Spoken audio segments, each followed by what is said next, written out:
My name is Alex Cheatle. What I'm here to really talk about is how we designed our business. I'm part of a business that I set up back in '98, and we try to help people organize the things that they want to happen in their lives, in their personal lives and often in their professional lives as well. What I'd like to do is just really take you through the story about why we set the business up, what we've ended up with, and how we see the future. Importantly, not just for our business, but for other businesses that emerge using a similar model. So, to really take you on this journey, it started with me back in 1998. I was working at Procter & Gamble. I'd been there for 6 years. I'd been at university before that, and brought up in Chingford, Essex, great place, as a child.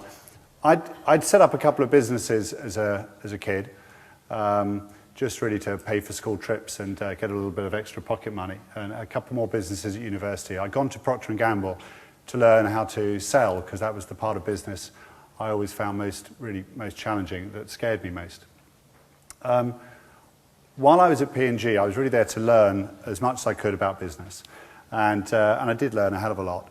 But I nearly was always about to leave to set up my own thing, and twice I nearly set up businesses that wouldn't have been right for me. I nearly set up a business where most of the revenue would have been taken between 8 o'clock at night and 2 o'clock in the morning, and I don't like working nights. And I nearly set up a business that would have involved essentially selling the same product for years and years and years, and I can't stand just repeat work. So that really worried me. There I was, P&G, 6-7 years in, thinking I should stop trying to write a successful business plan that was just going to make money, and I should look at what kind of business was going to suit me. And I thought, well, it seems to be, after a lot of thinking, I came to the idea that there were 5 criteria for success for the business I wanted to set up. I wanted it to be big. I wanted to make a difference in the world, make a positive difference to lots of people. I wanted it to be new, so that if we hadn't done it, maybe it wouldn't have happened so quickly. I wanted it to be complex, so that it would be different, be exciting. I wanted to survive the pub test, which is you're in the pub, someone asks you what you do, and when you tell them, you're proud and they're interested. And I wanted there to be something in the business model to mean that I had to have great colleagues, or the business wouldn't be as successful as it should be in doing whatever it was doing. So I thought, if I've got those 5 things, I'm happy. So then I jacked in P&G and went traveling for 6 months, and thought, okay, I've got the criteria, what do I do now? I started off with a few trends, thinking about a few trends. So if it's big and new, oh God, what is it? And I thought, well, people definitely all over the world are feeling busier. People more and more want things on their own terms. They want to be treated like individuals. And people are facing more and more choice, more and more complexity in their daily lives. So the thought was, busy individuals facing complex issues, the answer might be in delegation. But there are 2 barriers to delegation: trust and affordability. So if we can solve this issue of trust and have people trust us, and also have them afford us and want to afford us, then maybe they'll delegate, and maybe they'll open up this huge market of individuals wanting stuff on their terms. So the thinking then was, well, what creates trust? And in the end, we distilled that down into a few words: regular, successful, personalized interaction. Regular, so that there's enough trust being built. Successful, obviously not as measured by us, but as measured by the person that's beginning to trust us. And we will, instead of building a whole group of assets that you can pick from, we'll start with a question. We'll have some kind of service platform to deliver an answer to that question. Now, the problem with that is that looks really expensive. This is 1998. Asking people what they want and running around trying to do it really well. Well, if you do it really well, probably they couldn't afford the amount of work you've had to put into it. If you cut corners, probably you're not going to do it very well. So the model just didn't look in '98 like it was going to be easy to make it work. However, in the end, we thought there were 3 things that were going to make this model possible. Firstly, if you do lots of things for lots of people, then commonality is going to start emerging. That will give you buying power. So if you've got buying power both through volume, if you're organizing travel, as we now do for thousands and thousands of people, clearly you can get the buying power of a travel agent. We organize lots of plumbers all over the UK.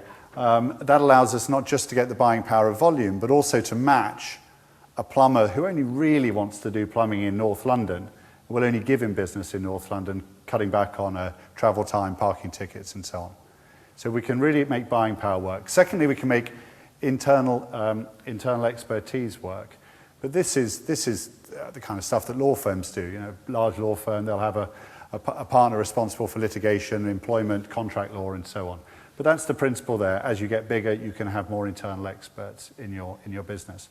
The really important one in '98 was learning by doing. And I mean this quite specifically. What I mean is learning by doing in a way made possible by digital knowledge management. So in our service, for instance, if we stick with the plumbing example, if somebody asks our lifestyle service for a reliable plumber in Islington, the first time we do that job, we've got to go out and find out about plumbers. Then we've got to find out about plumbers in Islington. Probably we've got to meet them, or at least vet them remotely in some way. So doing that job is incredibly expensive. Now, if we went back to 1992, when I first started work at P&G, and we were barely off word processors into PCs, information like that at P&G in '92, once it was done once, if it was kept at all, it was kept in a library. And you went to a librarian and you said, well, can you dig out that stuff that was done a few years ago? And it would be kind of, dusted off and given to you a couple of days later.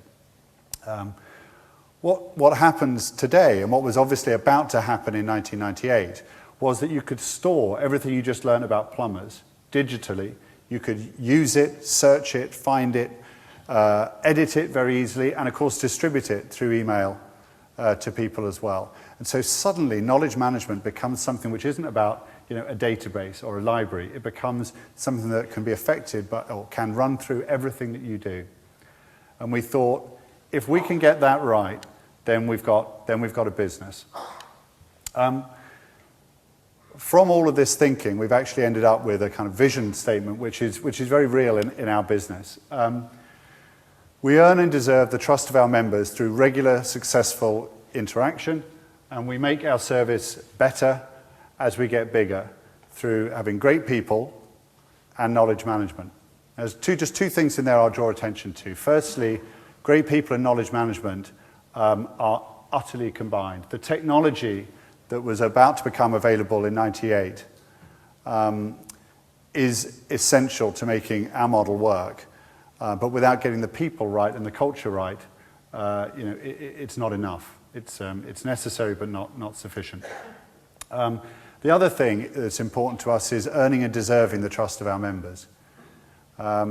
That's really important because if we're genuinely going to be asking people and caring what's right for you, we don't want to know that so that we can then sell them something. We want to know that so we can deliver to it. So we don't want to win their trust so we can exploit it. We actually want to be doing the right thing for them all the time. So it's not enough to earn their trust. We've also got to deserve it. So what happened? Came back, put the backpack in the loft, and said, right, let's kick off. And we had a choice. Do we do lots of research or do we just start? And I hired our first employee, and we started, and we had very few assets. In fact, we kept our assets very light and set up in a spare bedroom and went out and met people, not people we knew actually, but people who were a couple of stages removed. And we said, how can we help you in your life? And we started off really by asking people in the context of their private lives. Now, some of their answers we wish we hadn't heard. Because when you don't have a mature supplier base and they ask you to sort a bunch of things out, well, if you don't have the suppliers, you do it yourself. So there were a couple of miserable years on occasion doing some pretty unpleasant jobs. But you learned quite quickly to build a supplier base, to build the knowledge that you needed to answer these requests well. Where we've ended up is we've got a private membership in our lifestyle business where people pay us a membership fee and they can ask us to organise things for them. Now, the original plan for that was that our first 1,000 members were all going to be in a single postcode to get the commonality. But we were offered a very nice article in a national paper. We took it, and suddenly we had members all over the place. So it took us years to then recover from being a little bit impure in how we followed the business model. So obviously, private individuals as a market takes a long time for commonality to emerge. But we were lucky enough to be able to move into the employee market, to move into the market of providing our service to people's customers, both with banks and then with luxury products and services as well. So all of these markets were allowed us to establish a lifestyle management or concierge service. And in that market, we do whatever people ask us to do. About a quarter of that tends to be travel related and holidays, weekend breaks. A quarter tends to be entertainment stuff, theatre bookings and football and restaurant bookings and so on. About a quarter is stuff around the home, and about a quarter is just researching or procuring or organising a whole bunch of other things. That's the miscellaneous box. In getting good at lifestyle management, we had to get very good at the knowledge management that we knew we were going to get good at. It was also way more difficult than we could have anticipated to actually get good at the basic service stuff as well. Because obviously people don't love you for your knowledge management, they love you for what that allows you to deliver through good service as well. But we were always out and about talking about what we were about was actually responding to the complex needs of individuals and earning their trust using knowledge management. And we were fortunate enough that in about 2005, the Training and Development Agency for Schools said, the Centre in Education gives head teachers and other school leaders a load of stuff to do, really every week of every term, and wants it done. But what it doesn't do is support the school leaders in actually getting the school leaders' stuff done that's on their to-do list, both the stuff that the centres put on their to-do list and the other things in the day-to-day running of a school. And what the TDA said was, well, what would a service like that look like? And they put out a tender to say, we'd like to run a support service for schools, not based on the support we want to give them, but based on the support that they actually want to receive. And that was called First Point, and we won the tender for that, and we went out and had to very quickly learn about schools. We had the systems and the knowledge to get the service right and to capture the knowledge. We very quickly had to go out and start dealing with 40 or 50 schools, and we were listening to what they wanted. And what made it work was that a lot of what they wanted was quite similar.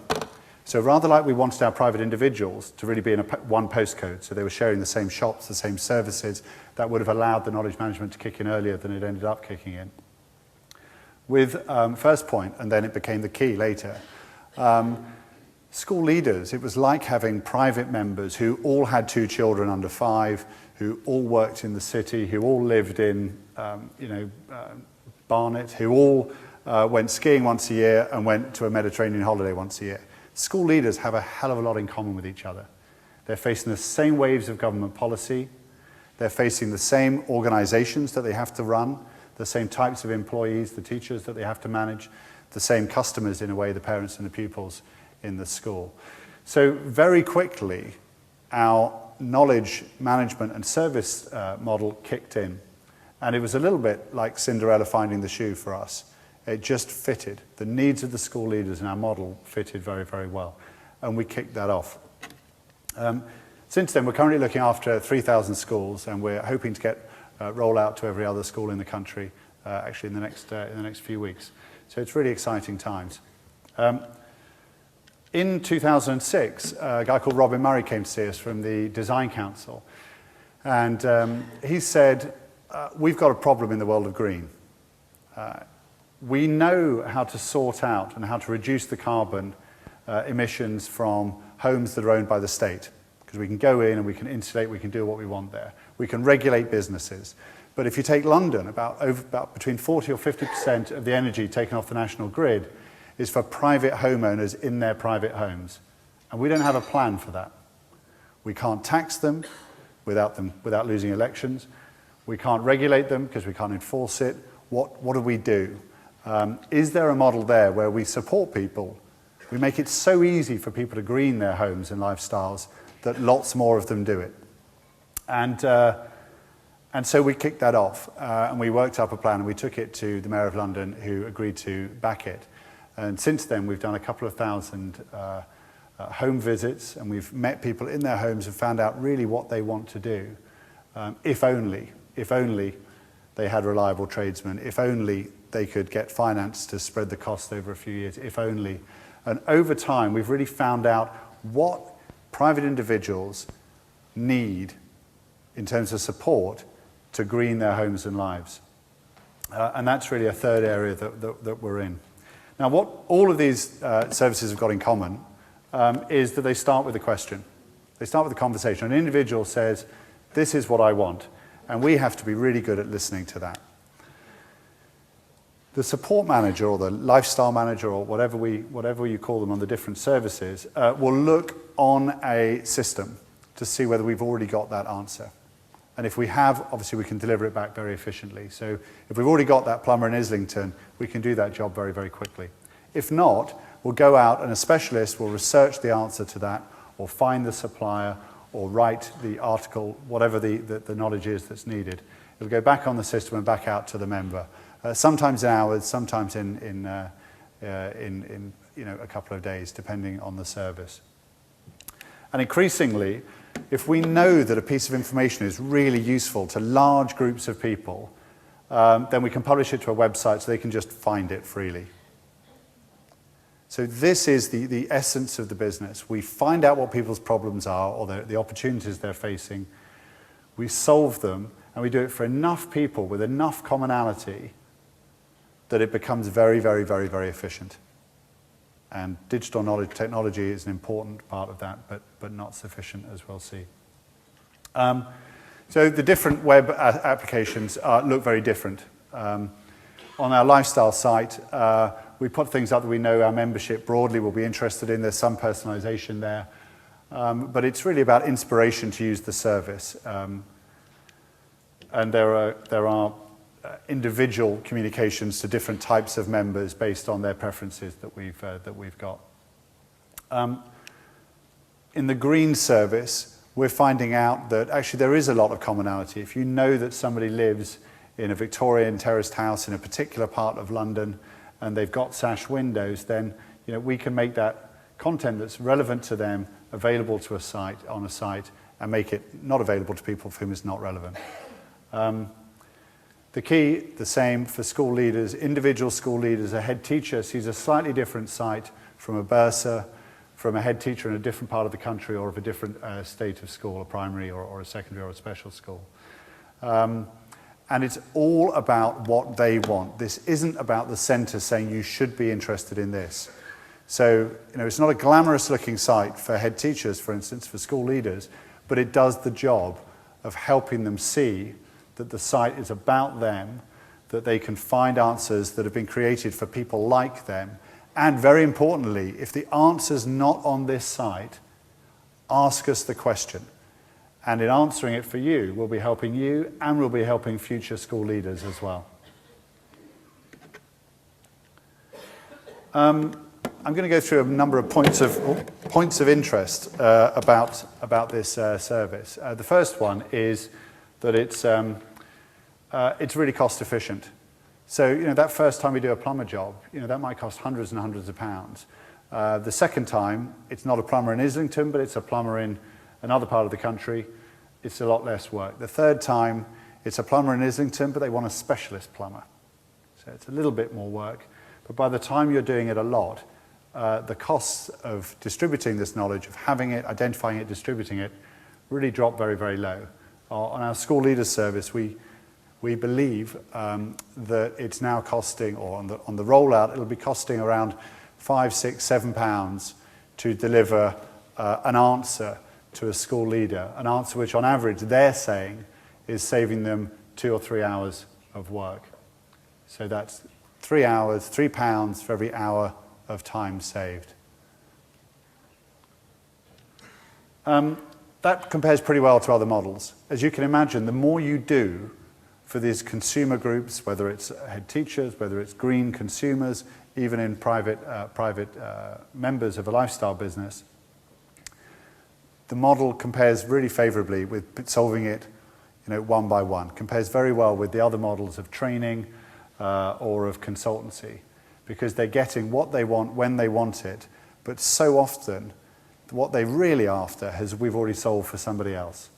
So you can see that rolling out from 3,000 schools to 24,000 schools, in the business case for that, the costs, in the order of magnitude, they kind of double to do 8, 9 times as many schools. That compares well. We've got kind of service quality down one axis and cost on the other. This digital knowledge management in a defined group with commonality really does work well. Why is it preferred sometimes, very often, to consultancies or training? Is because they're getting what they want. We've all sat through training courses where, bits of it are useful, the rest isn't. Or really it's a training course that you really wanted to have in 3 months' time, but it was only available now. Obviously, consultants, you've got to explain your problem, book a time to see them, be there at that time. For a school leader, that's very difficult. They're running essentially a small to medium-sized business. Knowing that they're going to be free in 3 weeks' time to meet a consultant isn't always very helpful. Second point of interest is knowledge management isn't just a database. Every contact with a school leader, every contact with a private member is recorded on the system. Every bit of feedback is recorded on the system, and we can analyze every single part of that to know, did they love it? What did they love about it? What didn't they like about it? What needs to change? How quickly did we get back to them? Was there something about the knowledge that meant that it was the right knowledge, but it took too long to create? It's not a database. It is a database, but it also encompasses all of the workflow, and also encompasses, where it's appropriate, the web activity as well. So the knowledge management isn't something that's a bolt-on, it's something that's absolutely essential and runs all the way through the business. This is something I think is kind of underreported. It requires a new cultural model. I wish I'd changed those words. It requires makes it sound like something you're forcing on it. It's the opposite of that. This new model is one where we actually don't talk about our members as customers, we talk about them as members. Now, why is that? A customer, you've got a predefined service or product, they buy it. A member, you co-create what it is they get. And that's what we do in every single one of our services. We don't say, listen, we've got this, you can have it. We only give them what we've got if it's the right thing for them. If it's not, we'll hone it, we'll change it, or we'll build it from scratch. What that means is you've got to have a different culture. You can't have call center operatives working off a script, however sophisticated those scripts are. You've got to have really talented listeners and organisers that can earn the respect of the member, so the member will bother engaging with them. Then you can't, obviously the boss can't tell that support manager or the researcher or the lifestyle manager what to do, because I don't know what they should be doing. The member knows what they should be doing and is the final judge about whether it's been done well. So you do have a support and coaching approach rather than a command and control or a direct and control approach, as it was called earlier. You've also clearly got to be very, very good at measuring outcomes through the eyes of the member. We think, because it's knowledge-based as well, and it's knowledge that's being created by the lifestyle manager, by the support manager, the researcher, these people have to be able to not just use knowledge, but create it and recognize it. And this gets really exciting. We define loosely a professional as being somebody who's got the training and the talent to be kind of professional class, if you like, but who's also got the tools and resources to be able to do stuff better than just a talented, capable member of the public. And that's what a support manager or researcher or a lifestyle manager at 10 would have. So I gather the average call centre operative in the UK is paid about £14,000 a year. Our experienced concierges or lifestyle managers will be paid 35, 40 because they're creating knowledge. We sometimes have people come into the building and say, well, is it a call centre? And we say, well, if we are, than McKinsey is. We do a lot of our work by phone and by email. Well, so do they. But we are creating knowledge, just atomized down to the individual requirement of individual people in touch with us. What that means is people love the work. They love it because they're empowered, but really importantly, it's vocational work because they're actually doing a great job. The job of the people on this model is genuinely understanding what people want and then matching it. And that's really, really enjoyable. One of the things I enjoy a lot about our business is the number of people, particularly the younger members of staff who are with us a few years, leave and come back. And I think this is really important. And as other people roll out similar models into other areas, I think there'll be a huge, one of the accelerators of this whole movement will be that people will want to work in organizations that follow this model and other lean models, because it's very gratifying. This is something that we've really woken up to in recent years. Because we're asking people and listening to what people actually do want, we can feed back to the center, whether that's a manufacturer. In the case of green, it's back to the government about how should they be targeting grants? If they're targeting grants at people putting in new boilers, but it's not the lack of money that's stopping people, it's the total fear of tradesmen, and we can feed that back, then maybe they can spend that same money guaranteeing the work and have a radically different approach. And we've got that data. So we've got the data on how and why people do cut carbon or don't cut carbon from their lives. Really, really helpful stuff. And data that was not out there before we started in a useful, scalable way. With schools, a huge amount of money is spent on education in the UK. And for the policymakers at the centre, knowing what's actually going on in schools so they can design new policies is extremely helpful. Knowing how old policies or policies that have just been launched are actually being implemented. Again, incredibly powerful stuff that really does change the way the government works. And we're just at the early stages of that, really, with the key. In our lifestyle business, we're able to feed back to the manufacturers of the Vertu luxury phone and say, your members, the people that buy your phones, go on holiday in the following places. And even to the point that they stay in the following hotels, so that there are some hotels that Vertu are approaching and saying, we want you to stock our phones in your lobbies, in those kind of showcases they have in posh hotels. Then we've got people like the banks are interested in just understanding, well, what's happening? Are our consumers, are they going on the same kind of holidays, different holidays? What's going on? And we're able to feed that back, not individual by individual. Well, we could do that, but we don't. But about actually what's happening across their customer base, helping them understand what they could be doing differently better.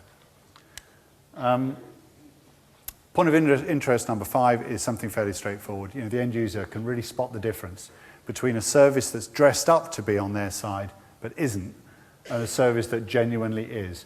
And we see that in our feedback.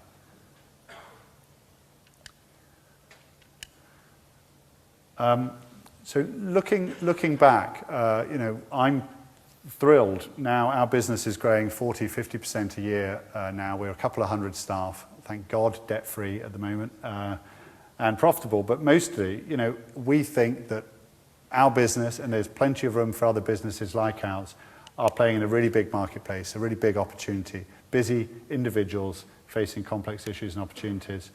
It was new. It's becoming, it's a long way from maturity. There's plenty more stuff to be done. It's as complex as there are answers to that question. What would you like? We're really proud of what we do. We think other people, I hope to God, other people find it interesting, standing in front of 300. And we do get to work with great colleagues who are really, fired up by what they're doing.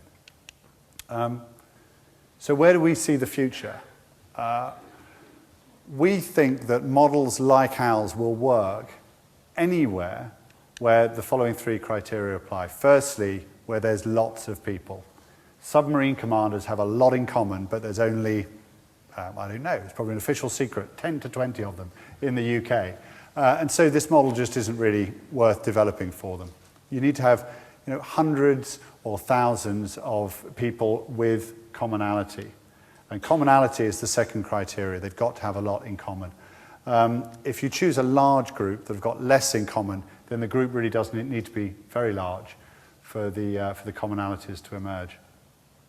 And lastly, at the moment, we need, because we're distributing stuff largely through the written word, it needs to be, our consumer group needs to be literate. Now, that won't be the case forever. I'm sure we'll be developing things that communicate through video or through some other ways or integrate with on-the-ground support. But at the moment, we're focused on groups that are functionally literate. So we get excited about professional communities. We don't think that you need to merge all the police forces in the country to get the knowledge sharing between police forces, because if they were all, or enough of them, were asking a service like ours for support on their particular areas, police station by police station, then you would be sharing the knowledge that they would really benefit from. We've spoken to a few practice managers in GP surgeries, and they're sounding a lot like school leaders in the way that they say, I feel like I'm reinventing the wheel. That's if you hear that, there's a good sign that the model will work in that market. Job centre managers, again, there'll be many of those. Their job is about to, or is currently radically changing. It's a new type of person going to be unemployed. There's going to be a whole lot of initiatives, and they're going to be swamped. And the better they are placed to deal with that, the better we'll do as a country. Whole host of other groups of people. You can think of many others where a model like this would work.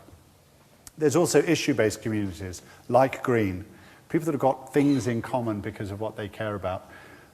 We wished our model had been ready for when they launched Sure Start. I think it would have been really helpful for when they launched Sure Start. We were asked how our model would work in the case of disasters. How quickly could we set up a knowledge base that lots of people could have access to over multimedia for when you need really fast sharing and development of best practice. Issues like obesity, diabetes, where you've got many different professionals associated with one issue. But there's one other kind of missing ingredient. And one thing that the only reason we were able to move into education was because of the leadership from the TDA and then the leadership from the department that the TDA and then the NCSL were able to get, where they were able to actually get government to support a service that encouraged people, to say what their real needs were and respond to that, rather than push a centralized agenda. Those of you that work in the public sector will know that took a lot of leadership from a government agency to do that, an agency whose DNA it was to push stuff down. So it needed leadership at the TDA and then the NCSL. With Green, it needed the passion of Robin and then of some people in the mayor's office and around other departments as well. So I think the final kind of missing element is leadership from people already inside organizations that have got problems that they want to fix on behalf of their consumers.